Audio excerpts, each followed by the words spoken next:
आज हमारी आमदनी बढ़नी शुरू हो गई है। इस कोरोना वायरस के बावजूद हमारी जुलाई के अंदर जो टैक्स कलेक्शन है वो टारगेट सेट किया था उससे ज़्यादा हुई है और आगे और बेहतर हालात नज़र आ रहे हैं। और जैसे जैसे हमारी कंस्ट्रक्शन इंडस्ट्री चलेगी तो इंशाल्लाह हमारी टैक्स कलेक्शन भी बढ़ती रहेगी और रोज़गार भी लोगों को मिलता रहेगा। और हमारा जो और खुशाइन चीज़ है, हमारी एक्सपोर्ट्स बढ़नी शुरू हो गई हैं। जो दुनिया के अंदर सारी दुनिया में एक्सपोर्ट्स को नुकसान हुआ है कोरोना वायरस की वजह से, तो ये हमारे लिए बड़ी, फिर से मैं कहूँगा, खुशाइन चीज़ है कि हमारी एक्सपोर्ट्स बढ़नी शुरू हो गई है, हमारी टैक्स कलेक्शन ऊपर चली गई है, हमारी स्टॉक मार्केट ऊपर चली गई है, सीमेंट की सेल्स ऊपर चली गई, इसका मतलब कंस्ट्रक्शन एक्टिविटी शुरू हो गई है। और इंशाल्लाह आगे जो हम अब देख रहे हैं कि हालात अब मज़ीद बेहतर होते जाएंगे। अस्सलाम वालेकुम, मैं हूँ शाहजेब खानज़ादा। आप सबको यौम आज़ादी मुबारक हो। वज़ीर आज़म इमरान खान ने आज अच्छे मुस्तकबिल की खबर सुनाई, साथ ही बिजली बनाने वाली कंपनी से नए मुआहदों की नवीद सुनाई और बिजली की कीमतों में कमी की उम्मीद दिलाई। मुज़ाकरात चल रहे थे गवर्नमेंट के और इंडिपेंडेंट पावर प्रोड्यूसर्स के, तो मैं जो चौथी मुबारक अपनी कौम को देना चाहता हूँ कि ये तवील मुज़ाकरात के बाद हमारी कल एग्रीमेंट हो गई है, इनसे मुआहदा हो गया। इसकी डिटेल्स तो हमारी टीम्स आपको बताती रहेंगी, लेकिन इसका अब आपके अवाम के ऊपर क्या फ़र्क पड़ेगा, इससे जो बिजली की जनरेशन की कीमत है वो कम होनी शुरू हो जाएगी। और जब वो बिजली की जनरेशन की कीमत कम होगी, ये फ़ायदा हमारी इंडस्ट्री को भी होगा और इंशाल्लाह आने वाले दिनों में अवाम को भी होगा। वज़ीर आज़म अच्छे मुस्तकबिल की खबर सुना रहे हैं। 1947 में दो मुल्क बरतानवी राज से आज़ाद हुए, पाकिस्तान और भारत। फिर 1971 में बांग्लादेश बना। पाकिस्तान में हम आज भी माजी में जी रहे हैं कि हमारी एयरलाइन 70 की दिहाई में अच्छी थी, स्टील मिल बेहतरीन थी, मईशत तरक्की कर रही थी, 60 की दिहाई में इंडस्ट्री बेहतरीन थी। क्या बाकी ममालिक का हाल भी ऐसा ही है कि बाकी ममालिक भी माजी में जी रहे हैं? क्या हम माजी में अच्छे थे, हाल में बुरे हैं, या फिर उन्होंने अपने हाल को बेहतर किया? भारत, पाकिस्तान और बांग्लादेश का मवाजना करते हैं। हम आपको पाकिस्तान, भारत और चीन का मवाजना दिखा चुके हैं। चीन तो बहुत आगे निकल गया। आइए बांग्लादेश को शामिल करते हैं। 1988 में भारतीय जीडीपी 297 अरब डॉलर्स थी और पाकिस्तानी जीडीपी यानी मईशत का साइज 40 अरब डॉलर्स था। यानी भारत की मईशत पाकिस्तान से 7 गुना बड़ी थी, मगर भारत की आबादी भी पाकिस्तान से 7 गुना ज़्यादा थी। जबकि बांग्लादेश की मईशत महज 26 अरब डॉलर्स थी और आबादी तकरीबन पाकिस्तान के बराबर थी। मगर पाकिस्तान की फीकस आमदनी 380 डॉलर्स थी, भारत की 350 और बांग्लादेश की 270 डॉलर्स थी। यानी पाकिस्तान की फीकस आमदनी दोनों ममालिक से बेहतर थी। 1998 में भारतीय मईशत का हजम 410 अरब डॉलर्स हो गया। बांग्लादेश की मईशत 50 अरब डॉलर्स पर पहुंच गई, जबकि पाकिस्तानी जीडीपी यानी मईशत का हजम 60 अरब डॉलर्स पर हो गया। यानी 10 बरस में पाकिस्तान और भारत की मईशत में फ़र्क बरकरार रहा। बांग्लादेश की मईशत पीछे ही रही। फिर परवेज़ मुशर्रफ ने मुंतखब हुकूमत का तख्ता उलट दिया। फिर 2003 में पाकिस्तानी मईशत का हजम 83 अरब डॉलर्स और भारतीय मईशत का हजम 500 अरब डॉलर्स तक पहुंच गया और बांग्लादेश की मईशत 60 अरब डॉलर्स की हो गई। 2 साल बाद यानी 2005 में भारतीय मईशत का हजम 800 डॉलर्स हो गया। पाकिस्तानी मईशत 100 अरब डॉलर्स तक पहुंच सकी, बांग्लादेशी मईशत 70 अरब डॉलर्स तक पहुंची। भारतीय मईशत पाकिस्तान से 8 गुना बड़ी हो गई और फिर 2005 में पहली दफ़ा भारत ने पाकिस्तान को फीकस आमदनी में भी पीछे छोड़ दिया। और दिलचस्प बात यह है कि आबादी में इजाफे में पाकिस्तान बांग्लादेश को पीछे छोड़ता जा रहा था। 1971 में बांग्लादेश की आबादी थी 6.5 करोड़, पाकिस्तान की आबादी थी 6 करोड़, यानी बांग्लादेश से 50 लाख कम। 2005 में बांग्लादेश की आबादी हो गई 14 करोड़, पाकिस्तान की हो गई 16 करोड़, यानी 2 करोड़ ज़्यादा हो गई। फिर 2 साल बाद यानी 2007 में भारतीय मईशत 1200 अरब डॉलर्स तक पहुंच गई, जबकि पाकिस्तानी मईशत का हजम 150 अरब डॉलर्स हो गया। जबकि बांग्लादेश का मुआशी साइज 80 अरब डॉलर्स रहा और भारत की फीकस आमदनी 1000 डॉलर्स तक पहुंच गई। ये वो वक्त था जब भारत और बांग्लादेश में मईशत की मजबूत बुनियादें रखी गईं, जबकि पाकिस्तान का दरामदाद पर इन्हिसार बढ़ रहा था। हम आपको दरामदाद और बरामदाद के हवाले से भी दादोशुमार दिखाएंगे, मगर अभी मजीद बात करेंगे पाकिस्तान, भारत और बांग्लादेश की मईशत के मवाजने की। भारतीय मईशत में मजीद तेजी आई। 2010 में भारतीय मईशत 1300 अरब डॉलर्स तक पहुंच गई, जबकि पाकिस्तानी मईशत 177 अरब डॉलर्स तक पहुंच सकी। बांग्लादेशी मईशत 111 अरब डॉलर्स तक पहुंच चुकी। फिर 2012 में पाकिस्तानी मईशत 225 अरब डॉलर्स की हो गई, मगर भारतीय मईशत 1800 अरब डॉलर्स तक पहुंच गई। बांग्लादेशी मईशत 133 अरब डॉलर्स तक पहुंच गई। 2014 में भारतीय मईशत का हुजम 2000 अरब डॉलर से भी आगे बढ़ गया, जबकि पाकिस्तानी मईशत 250 अरब डॉलर तक पहुंच सकी और बांग्लादेशी मईशत 175 अरब डॉलर की हो गई। और 2018 में भारतीय मीशत का हुजूम पाकिस्तान से 10 गुना ज़्यादा हो गया। भारतीय मीशत 2,700 अरब डॉलर्स तक पहुंच गई और हम 314 अरब डॉलर्स तक पहुंचे। बांग्लादेश की मीशत 250 यानी 275 अरब डॉलर्स की हो गई। और फिर पिछले 2 सालों में हमने तरक्की नहीं की। रुपया गिरने से डॉलर्स में हम और पीछे चले गए। पाकिस्तान की मीशत 314 अरब डॉलर से 270 अरब डॉलर्स पर पहुंच गई और भारतीय मीशत 3,200 अरब डॉलर्स पर पहुंच गई और बांग्लादेश की मीशत 275 अरब डॉलर से ऊपर चली गई, हमसे आगे निकल गई। यानी भारतीय मीशत पाकिस्तानी मीशत से 12 गुना ज़्यादा बड़ी हो गई, जबकि आबादी सिर्फ 7 गुना ज़्यादा है। यही नहीं, बांग्लादेश जो 1971 में पाकिस्तान से अलग हुआ और जिसकी मीशत पाकिस्तान से बहुत पीछे थी, हम उससे आबादी में आगे निकल गए और मीशत में बांग्लादेश हमसे आगे निकल गया। पाकिस्तान की आबादी 22 करोड़ है, बांग्लादेश की आबादी 16 करोड़ है, 6 करोड़ हमसे कम। और आज बांग्लादेश की फीकस आमदनी जो 30 साल पहले हमसे बहुत पीछे थी, वो पाकिस्तान से बहुत ज़्यादा है। बांग्लादेश की फीकस आमदनी $1,700, भारत की 1900 और पाकिस्तान की $1,150 रह गई है। अब बात करेंगे पाकिस्तान, भारत और बांग्लादेश की बरामदात की। ये बहुत अहम मवाजना है क्योंकि बरामदात किसी भी मईशत की तरक्की के लिए बहुत ज़रूरी होती हैं। खसारा कम होता है, ज़र मुबादला के ज़खायर बढ़ते हैं। 1999 में बांग्लादेश की बरामदात पाकिस्तान से कम थी, 6 अरब डॉलर्स थी। पाकिस्तानी बरामदात 8 अरब 40 करोड़ डॉलर्स थी, जबकि भारतीय बरामदात 36 अरब डॉलर्स थी, यानी पाकिस्तान से 4 गुना ज़्यादा। मगर 1999 से 2005 तक भारतीय बरामदात 3 गुना बढ़ गई, 100 अरब डॉलर्स तक पहुंच गई, जबकि पाकिस्तान अपनी बरामदात दुगनी भी नहीं कर सका। 8 अरब डॉलर से 15 अरब डॉलर तक पहुंच सका। बांग्लादेश की बरामदात 9.5 अरब डॉलर तक पहुंच गई। 2008 में पाकिस्तान की बरामदात बढ़कर 22 अरब डॉलर्स हो गई, बांग्लादेश की बरामदात 15.5 अरब डॉलर्स हो गई, मगर भारतीय बरामदात 180 अरब डॉलर्स तक पहुंच गई। यानी जनरल मुशर्रफ के दौर में बरामदात का फर्क 4 गुना से बढ़कर 9 गुना हो गया। पाकिस्तानी बरामदात 1.5 गुना बढ़ी, मगर भारतीय बरामदात 5 गुना बढ़ गई। तो भारत चीन के मुकाबले में पीछे था, हम भारत के मुकाबले में बहुत पीछे रह गए और फिर बांग्लादेश भी हमसे आगे निकलने लगा। साथ ही उस ज़माने में बांग्लादेश ने एक्सपोर्ट्स के लिए नई मार्केट्स ढूंढना शुरू की, वैल्यू एडिशन पर तवज्जो दी, जॉइंट वेंचर किए ताकि उन्हें आइंदा फ़ायदा हो। और जनरल मुशर्रफ के दौर के बाद जब पाकिस्तान को फौरी तौर पर IMF के पास जाना पड़ा, भारत में GDP और बरामदात दोनों में तेज़ी से इजाफा हो रहा था। चीन के मुकाबले में कम, पाकिस्तान से बहुत ज़्यादा। 2013 में जब पाकिस्तान 5 साल बाद एक बार फिर से IMF प्रोग्राम में जा रहा था, पाकिस्तान की बरामदात बमुश्किल 3 अरब डॉलर्स बढ़कर 25 अरब डॉलर्स हुई, जबकि इसके मुकाबले में भारतीय बरामदात 180 अरब डॉलर से बढ़कर 313 अरब डॉलर्स तक पहुंच गई और बांग्लादेश 25 अरब डॉलर्स के साथ पाकिस्तान के बराबर पहुंच गया। फिर उसके बाद पाकिस्तानी बरामदात 25 अरब डॉलर से आगे नहीं बढ़ सकी। 2018 में पाकिस्तानी बरामदात कम होकर 22 अरब डॉलर्स तक पहुंच गई। बांग्लादेश 40 अरब डॉलर से ऊपर चला गया, हमसे बहुत आगे निकल गया, जबकि भारतीय बरामदात 330 और चीनी बरामदात 2400 अरब डॉलर तक पहुंच गई। हम 25 अरब डॉलर से ऊपर नहीं जा पाए। इस वक्त वियतनाम की बरामदात 1999 में 11.5 अरब डॉलर्स थी, पाकिस्तान के तकरीबन बराबर, मगर 2018 में वियतनाम की बरामदात 244 अरब डॉलर्स हो गई, यानी पाकिस्तान की बरामदात से 10 गुना ज़्यादा। तो पाकिस्तान पीछे जा रहा था, जबकि खित्ते के ममालिक आगे जा रहे थे और दुनिया में अपनी जगह बना रहे थे। पाकिस्तान को दहशतगर्दी और बिजली की कमी ने अपनी लपेट में ले लिया था। पाकिस्तान ने तमाम शोबों में बुरी कारकर्दगी दिखाई, GDP growth, GDP size, faeces आमदनी, इन्वेस्टमेंट, ह्यूमन डेवलपमेंट इंडेक्स, गर्ज के हर शोबे में। आज बांग्लादेश के जिम्मेदार ज़र मुबादला के ज़खायर 34 अरब डॉलर्स हैं, भारत के 535 अरब डॉलर्स हैं, पाकिस्तान के स्टेट बैंक के पास 12.5 अरब डॉलर्स हैं, वो भी IMF और दोस्त ममालिक से लेकर रखे गए हैं। सऊदी अरब ने 1 अरब डॉलर्स वापस निकाले तो चीन से लेकर देने पड़े और अब सऊदी अरब से वापस दरख्वास्त की गई है कि रियायत पर तेल की जो सहूलत दी गई थी उसे वापस बहाल कर दे। बरामदात पर तवज्जो जनरल मुशर्रफ के दौर में नहीं दी गई। उस वक्त भारत, चीन, बांग्लादेश और वियतनाम सब ने अपनी मईशतों में इस तरह सरमायाकारी पर जोर दिया कि उनकी मईशत आगे निकल जाए, मगर पाकिस्तान में ना बिजली, ना गैस और ना ही बरामदात की सनत में सरमायाकारी हुई और दहशतगर्दी बढ़ती चली गई, मईशत गिरती चली गई। फिर पीपल्स पार्टी और नून लीग के दौर में भी फोकस बरामदात से ज़्यादा दरामदात पर ही रहा और दरामदात बढ़ती रही, मगर नून लीग के दौर में बिजली की कमी पूरी कर दी गई और इंफ्रास्ट्रक्चर भी बेहतर कर दिया गया, मगर करंट अकाउंट खसारा इतना बढ़ा कि फिर IMF के पास जाना पड़ा। और फिर तहरीक इंसाफ के 2 साल में मुआशी तरक्की नहीं हुई, IMF के पास जाने में देर की गई, इंडस्ट्री का एतमाद बुरी तरह मुतासिर हुआ और पहली दफ़ा हुआ कि मुसलसल लार्ज स्केल मैन्युफैक्चरिंग की तरक्की मनफी रही। दूसरे साल में मनफी 10% रही। जो तरक्की की शरह 5% से ज़्यादा थी, वो तहरीक इंसाफ के पहले साल में 1.9% हो गई, दूसरे साल में मनफी हो गई। 2 साल में टैक्स में भी कोई इजाफा नहीं हुआ। 1 करोड़ नौकरियां देने का वादा किया था, मगर बेरोजगारी में इजाफा हो गया। खुद डॉक्टर हफीज़ पाशा के मुताबिक बेरोजगार अफराद की तादाद 1 करोड़ हो गई। गुर्बत 50% को छू रही है, मगर अब इशारे मिल रहे हैं कि 2 साल की बुरी कारकर्दगी के बाद मईशत ने जितना बुरा वक्त देखना था देख लिया।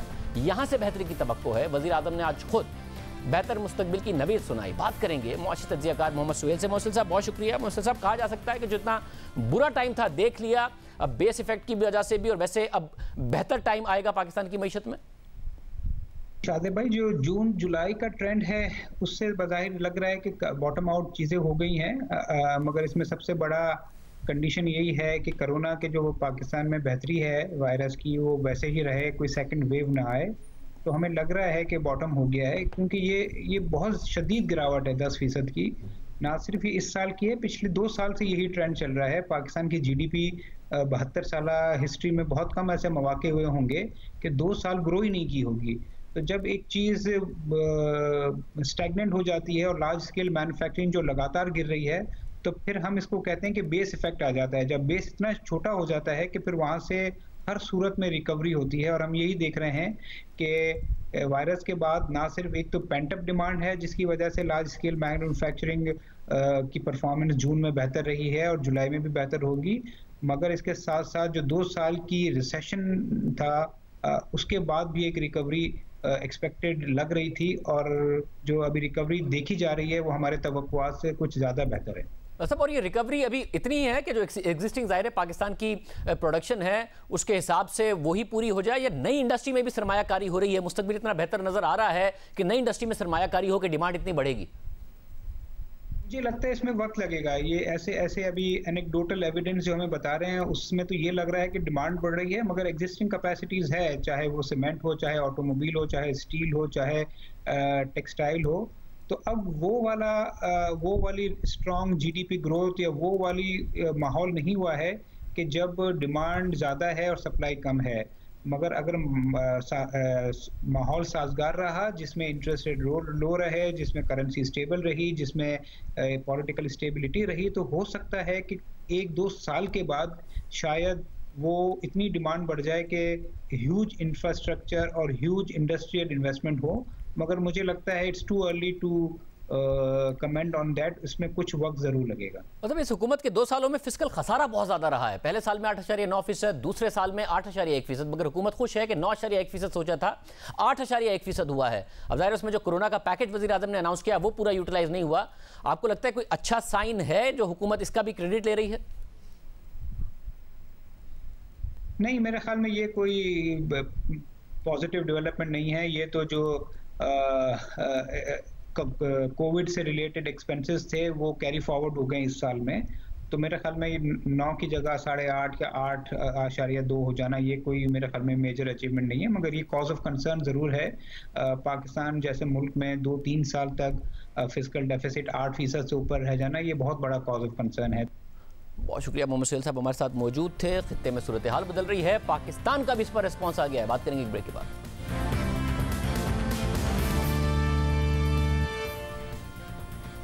मशरिक़ वस्ता की हालिया तारीख में 2 बड़े तनाज़े रहे हैं। एक मसला फ़लस्तीन पर इसराइल के साथ अरब ममालिक का तनाज़ा, और दूसरा अरब ममालिक खासतौर पर सऊदी अरब और ईरान में तनाज़ा। दोनों तनाज़े दिहाइयों पुराने हैं। खित्ते में सऊदी अरब और ईरान में यह तनाज़ा रहा है कि कौन मुसलमान ममालिक की क़यादत करेगा। इसराइल के साथ अरब ममालिक का तनाज़ा तो हल की तरफ बढ़ता दिखाई दे रहा है, और नज़र आ रहा है कि अरब ममालिक की खारजा पॉलिसी का महवर मसला फ़लस्तीन पर मजहब की बुनियाद पर था, अब मुआशी मफादात की बुनियाद पर होगा। मुत्तहिदा अरब अमारात और इसराइल के दरमियान डील हो गई है, जिसे तारीखी करार दिया जा रहा है और इसे खित्ते में अमन के लिए बड़ी कामयाबी करार दिया जा रहा है। और अब पाकिस्तान का भी इस मुआहदे पर रद्द-ए-अमल सामने आया है। दफ्तर खारजा से जारी बयान के मुताबिक मुत्तहिदा अरब अमारात और इसराइल के मुआहदे के दूररस मुज़म्मिरात होंगे। पाकिस्तान फ़लस्तीनियों के कानूनी हुकूक और खुद मुख्तारी के हुकूक का इदराक रखता है। मशरिक़ वस्ता में अमन व इस्तेहकाम भी पाकिस्तान की अहम तरजीह है। अक़वाम मुत्तहिदा और OIC की करारदादों के मुताबिक पाकिस्तान जामे और पायदार अमन के लिए 2 रियासती हल की हिमायत करता है। पाकिस्तान की हिकमत अमली इस जायज़े पर मुनहसर होगी, जिसमें देखा जाएगा कि फ़लस्तीनियों के हुकूक और ख्वाहिशात को कैसे बरकरार रखा जाएगा और खित्ते में अमन, सलामती और इस्तेहकाम को कैसे कायम रखा जाता है। जबकि दूसरी जानिब ईरान, तुर्की और फ़लस्तीनी अथॉरिटी ने इसकी मजम्मत की है। ईरानी दफ्तर खारजा ने मुआहदे को सिफारती हिमाकत करार दिया है और कहा है कि मजलूम फ़लस्तीनी अवाम और दुनिया की तमाम आज़ाद कौमें सफ़ाक इसराइली हुकूमत के साथ ताल्लुकात मामूल पर लाने को कभी माफ़ नहीं करेंगी। ये फ़लस्तीनियों की पीठ में छुरा घोंपना है।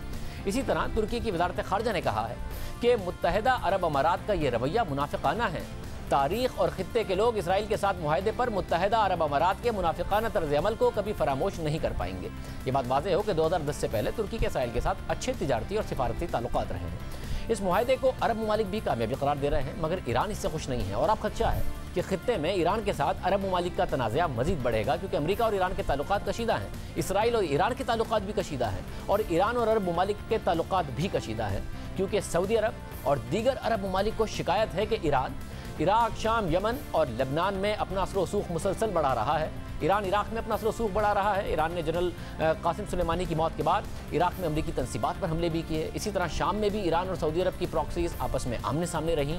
ईरान शामी सदर बशारुल असद का हामी है और ईरानी मिलिशिया ने शाम में बशारुल असद की फौज के साथ मिलकर बागियों के खिलाफ लड़ाई भी की, जबकि सऊदी अरब बशारुल असद के सख्त मुखालिफ है और उनके खिलाफ मुसल्लह कार्रवाइयाँ करने वाले बागियों के साथ है। और इस जंग में सऊदी अरब के साथ अमरीका और दीगर नेटो ममालिक भी बागियों की हिमायत करते रहे हैं। शाम में बशारुल असद की फौज ईरान और रूस की मदद से बागियों और दाइश को काबू करने में कामयाब हो गई है, इसलिए अब वहां ईरान का रसूख मजीद बढ़ गया है। इसी तरह लेबनान में ईरान की हिमायत याफ्ता हिजबुल्लाह सियासी और अस्करी तौर पर खासी मजबूत है, जबकि सऊदी अरब लेबनान के सुन्नियों की मदद करता रहा है और उसे हिजबुल्लाह की बढ़ती हुई ताकत पर सख्त एतराज़ है। सबसे संगीन सूरत हाल यमन में है। यमन सऊदी अरब के पड़ोस में है। दोनों मुल्कों में यमन के मामले में भी सख्त इख्तलाफात हैं, जो सितंबर 2015 में उस वक्त खुलकर सामने आए जब सऊदी अरब ने यमन में हौसी बागियों के खिलाफ फिजाई कार्रवाइयाँ शुरू की। सऊदी अरब का इल्ज़ाम है कि ईरान हौसी बागियों की हिमायत करके यमन के हालात ख़राब कर रहा है। 2015 से सऊदी अरब की हिमायत याफ्ता फोर्सेज यमन में हैं, मगर अभी तक उन्हें कोई ठोस कामयाबी नहीं मिल सकी है, बल्कि हौसी बागी यमन के साथ साथ सऊदी अरब में भी बाज़ मकामात को निशाना बनाते रहे हैं। सऊदी अरब और ईरान में कशीदा ताल्लुकात की एक तारीख है जो दहाइयों पुरानी है, उनमें उतार चढ़ाव आता रहा है। इनके ताल्लुकात में 1979 के बाद ज़्यादा कशीदगी आई, लेकिन इससे पहले भी चंद वाक़यात हैं जिसमें दोनों ममालिक एक दूसरे के आमने सामने आए। 1973 की अरब इसराइल जंग में जब तेल पैदा करने वाले तमाम खलीजी ममालिक ने अमेरिका को तेल की फराहमी बंद कर दी, तो दुनिया भर में तेल की कीमतें $3 से $12 तक चली गई और दुनिया में तेल का बहरान पैदा हो गया। लेकिन शाह ईरान रज़ा शाह पहलवी ने अमेरिका को तेल की फराहमी जारी रखी, जिसके बाद ईरान और सऊदी अरब के ताल्लुकात में कुछ तलखी आई। इसी तरह 1948 में जब इसराइल बना तो ईरान ने उसे तस्लीम किया, सऊदी अरब ने उसकी सख्त मुखालफत की, लेकिन फिर सूरत हाल तब्दील हुई और ईरान इनकलाब के बाद इसराइल का बदतरीन मुखालिफ हो गया और सऊदी अरब इसराइल के करीब हो रहा है। बहरहाल फरवरी 1979 में ईरानी इनकलाब के बाद खित्ते की सियासत में हलचल मच गई। ईरान और सऊदी अरब ने मशरिक़ी वस्ता में अपना असर रसूख बढ़ाने के लिए प्रॉक्सी शुरू की। इसी तरह ईरान में इनकलाब के बाद इराक़ी सदर सद्दाम हुसैन ने इल्ज़ाम लगाया कि इमाम खुमैनी अपना इनकलाबी नज़रिया इराक़ के शिया अवाम में फैलाकर उनका तख्ता उलटना चाहते हैं। इस इल्ज़ाम को जवाज़ बनाकर इनकलाब के अगले ही साल 1980 में इराक़ ने ईरान पर चढ़ाई कर दी। इराक़ी हमले की अमेरिका और सऊदी अरब ने न सिर्फ ज़बानी बल्कि माली हिमायत भी की। सऊदी अरब ने इराक़ को $25 अरब की इमदाद भी की। बात यहीं ख़त्म नहीं हुई, दोनों मुल्कों में खित्ते के कई ममालिक पर में प्रॉक्सी वॉर शुरू कर दी गई। 1981 में बहरीन के शाह के खिलाफ बगावत की साजिश सामने आई, इल्ज़ाम ईरान पर लगा। 1983 में कुवैत में दहशतगर्दी का वाक़या पेश आया और एक बार फिर इस कार्रवाई के पीछे ईरान के मुलविस होने का इल्ज़ाम लगा। 1983 में ही लेबनान के दारुल हुकूमत बैरूत में अमरीकी फ़ौजियों पर हमले में भी ईरान के मुलविस होने के इल्ज़ाम सामने आए। इस 80 की दिहाई में सऊदी अरब में हज के दौरान ईरानी शहरियों का एहतजाज मामूल बन गया, लेकिन 2 अगस्त 1987 में यह एहतजाज पुरतशद्दुद हो गया। ईरान इराक जंग में सऊदी अरब के किरदार के खिलाफ ईरानियों ने एहतजाज किया। सऊदी फोर्सेज ने एहतजाज करने वालों के खिलाफ क्रैक डाउन किया और इस तसादुम में 275 ईरानियों समेत 400 से ज़ायद अफराद मारे गए। सऊदी अरब ने इस वाक़े को भगदड़ करार दिया, जबकि ईरान ने इल्ज़ाम लगाया कि सऊदी फोर्सेज ने ईरानी मुजाहिरीन पर हमला किया। इस कशीदगी के बाद तेहरान में मुश्तइल हुजूम ने सऊदी सिफारत खाने पर हमला किया और 4 सऊदी सिफारतकारों को अगवा कर लिया। इसके बाद ये कशीदगी बढ़ती ही रही। 1-2 दफ़ा कशीदगी कम करने की कोशिशें ज़रूर की गई, मगर वो कामयाब नहीं हो सकी और अब भी दोनों ममालिक में कशीदगी बरकरार है और ये कम होने के बजाय बढ़ रही है। इसलिए खदशा ये ज़ाहिर किया जा रहा है कि इसराइल के साथ ताल्लुकात में बेहतरी के बाद सऊदी अरब और ईरान में तनाज़ा शिद्दत इख्तियार करेगा, क्योंकि इसराइल के भी अरब ममालिक की तरह ईरान से ताल्लुकात बेहतर नहीं हैं। साथ ही अमेरिका और ईरान के ताल्लुकात भी इराक में 3 जनवरी को ईरानी जनरल कासिम सुलेमानी की मौत के बाद मजीद कशीदा हो गए हैं। ईरान ने इराक में अमरीकी तंसीबात को निशाना बनाया, जिसके बाद अमरीका ने ईरान पर मजीद पाबंदियाँ लगा दी और ये खदशा है कि अमरीकी सदर डोनाल्ड ट्रंप ईरान के हवाले से मजीद सख्त फैसले करेंगे और खित्ते में कशीदगी मजीद बढ़ेगी। प्रोग्राम में एक ब्रेक शामिल करते हैं।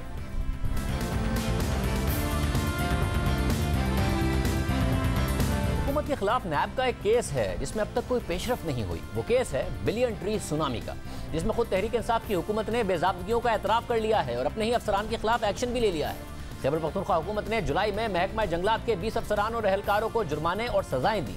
2.5 साल पहले जब 7 फरवरी 2018 को द न्यूज़ और जंग में अरशद अजीज मलिक की खबर शाया हुई थी कि खैबर पख्तूनख्वा हुकूमत के बिलियन ट्री सुनामी प्रोजेक्ट में संगीन बेज़ाब्तियां हुई हैं, मगर खैबर पख्तूनख्वा हुकूमत ने रिपोर्टर के खिलाफ हतक इज्जत का दावा कर दिया। मगर गुज़िश्ता साल अगस्त में पेशावर की मकामी अदालत ने हतक इज्जत के दावे को मुस्तरद कर दिया था। दिलचस्प बात यह है कि नैब ने बिलियन ट्री सुनामी केस का नोटिस लिया था। अप्रैल 2018 में नैब खैबर पख्तूनख्वा ने बिलियन ट्री सुनामी में बेज़ाब्तियों की तहकीकात शुरू की थी। द न्यूज़ में अरशद अजीज मलिक की खबर के मुताबिक नैब खैबर पख्तूनख्वा ने तहकीकात के बाद रवां साल 1 जनवरी को नैब हेडक्वार्टर्स को एक रिपोर्ट भेजी और बताया कि इंक्वायरी में 462 मिलियन रुपए के नुकसान की निशानदही हुई है, इसलिए इंक्वायरी को 4 इन्वेस्टिगेशंस में तब्दील किया जाए। जनवरी में यह दरख्वास्त की गई, मगर इस हवाले से कोई पेशरफ्त सामने नहीं आई।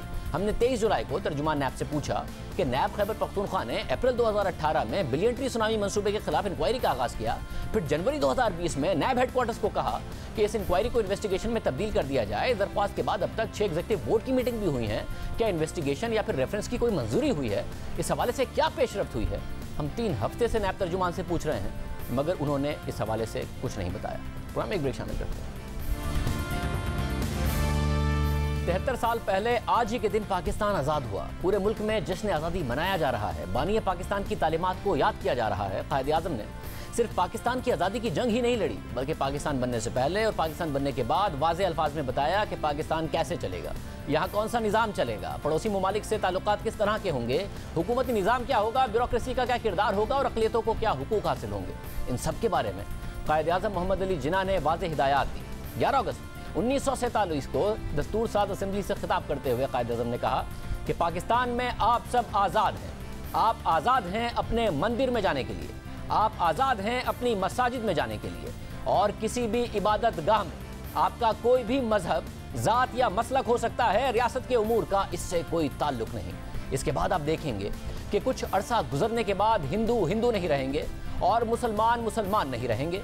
मैं ये बात मजहबी मायनों में नहीं कह रहा हूँ, क्योंकि ये तो हर फर्द के निजी अकीदों का मामला है, बल्कि रियासत के बाशिंदे होने की बिना पर सियासी मायनों में कह रहा हूँ। पाकिस्तान बनने के बाद जो पहली काबीना मोहम्मद अली जिन्ना ने खुद बनाई, उसमें भी अक़लियत की नुमाइंदगी थी।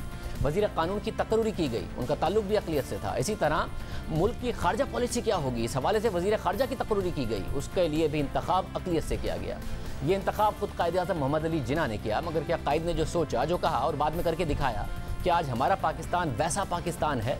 साथ ही कायद आज़म मोहम्मद अली जिन्ना ने रियासत कैसे चलेगी ये भी बता दिया। 14 जून 1948 में कोयटा कमांड कॉलेज की तकरीब हलफ बर्दारी से खिताब करते हुए कायद आज़म ने कहा कि मैं आपको याद दिलाना चाहता हूँ कि अगर आपके पास वक्त हो तो आइन का मुतालिया करें, जिसमें लिखा है कि एग्जीक्यूटिव अथॉरिटी पाकिस्तानी हुकूमत के सरबराह से शुरू होती है, जो इस वक्त गवर्नर जनरल है। इसलिए आपके पास जो भी अहकामात आते हैं वो बिना एग्जीक्यूटिव अथॉरिटी के मंजूरी से नहीं आ सकते, और यही कानूनी तरीक़ाकार है।